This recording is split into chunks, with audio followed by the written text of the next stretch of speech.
আজকে আমার আম্মু আমাদের পছন্দের খাবার তৈরি করেছে। তো অনেক দিন যাবত ইচ্ছে করছে এই খাবারটা খেতে, তো আজকে তা পূর্ণ হলো আম্মুর জন্য। তো আম্মু যদি একবার শুনে তার ছেলে মেয়ে এটা খেতে চেয়েছে, তো এটা আর সে তার এগুলা তৈরি করতে কষ্ট হবে কিনা সেটা চিন্তা করে না। তো যাই হোক, মা কাকে বলেছে, মা সন্তানের খুশির জন্য সবই পারে। তো যাই হোক, যারা ফেসবুক পেজ থেকে আমার ভিডিও দেখে থাকেন তারা একটি করে লাইক এন্ড শেয়ার করবেন, ফলো বাটনে ক্লিক করতে কিন্তু ভুলবেন না। যারা ইউটিউব চ্যানেল থেকে আমার ভিডিওটা দেখে থাকেন তারা একটি করে লাইক এন্ড সাবস্ক্রাইব করবেন, বেল আইকনে ক্লিক করতে কিন্তু ভুলবেন না, নতুন নতুন ভিডিও আসলে দেখতে পারবেন। প্লিজ ভুল ত্রুটি হলে আমাকে ক্ষমার দৃষ্টিতে দেখবেন।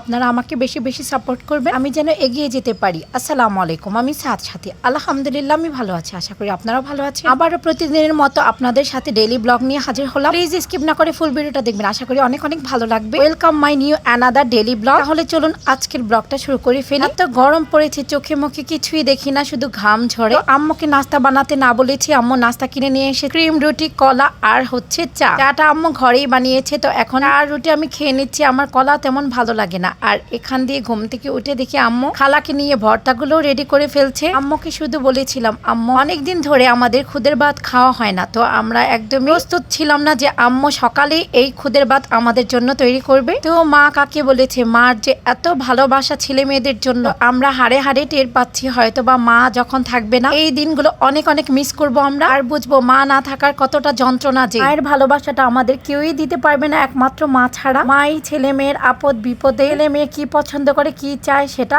উনি ভালো জানেন। আম্মু ভর্তা রেডি করে ফেলেছে, একটু চাটনির ভর্তা, আলু ভর্তা, শুটকি ভর্তা, আর বানিয়ে নিয়েছি পটলের ভর্তা। আর এখান দিয়ে আম্মু গরম গরম খুদের ভাতও রান্না হয়ে গিয়েছে, আর এখন আমরা সবাই একসাথে গরম গরম খাবো। তো সকালে আর খাওয়া হলো না, দুপুরেই আমরা গরম গরম খুদের ভাত খেয়ে নিলাম। আমি ভর্তা দিয়ে প্লেটারটা সাজিয়ে নিয়েছি আপনাদের একটু দেখানোর জন্য। কে কে আমাদের মতো খুদের ভাত পছন্দ করেন আর ভর্তা পছন্দ করেন কমেন্ট সেকশনে কমেন্ট করে জানাবেন। আপনাদের কমেন্টের অপেক্ষা করব। কিন্তু খাওয়া দাওয়ার পর একটু রেস্ট নিয়েছি, তো রেস্ট নেওয়ার পরে দেখি আম্মু বাচ্চাদের সবাইকে পপকর্ন আনিয়ে দিয়েছে। এখন বাচ্চারা যে যার মতো পপকর্ন নিয়ে নিচ্ছে, আর সাথে আমিও খেয়ে নিব ওদের সাথে, কারণ এই মিঠাইয়ের পপকর্নটা আমার খুবই ভালো লাগে। তো এখন আমার ছেলে যারা বাকি ওদের দিয়ে দিবে। আর আম্মু যেহেতু অনেক গরম পড়েছে আমাদের জন্য, ওই তো সেদিন যে দাওয়াতে দই নিয়ে আসছে, তো আমাদের জন্য আম্মু মাঠা বানাচ্ছে। তো আম্মুর হাতের এই দই মাঠাটা খুবই ভালো লাগে আমাদের সবাই। আলহামদুলিল্লাহ, আমার আম্মু সব দিকেই পারফেক্ট, সে সবকিছুই বানাতে পারে। আর এখন আমাকে বলছে তুমি সবাইকে মাঠাগুলো দিয়ে দাও যেন সবাই ঠিকঠাক মতো পায়। আমার গরমে একদমই ভালো লাগছে না, তো আম্মুকে বললাম তুমি একটু খেয়ে নাও, তারপর একটু রেস্ট নাও। আম্মু আমাকে বলে তোমরা খাওয়ার পরে আমি খাবো, তোমরা খেলেই আমার খাওয়া। তো যাই হোক, মা আছে বলে এই কথাটা বলেছে। আর এখন আমি সোহামনিকে মাঠাটা দিয়ে দিলাম। আর এই তো আমাদের নতুন বেবিকে নিয়ে আমাদের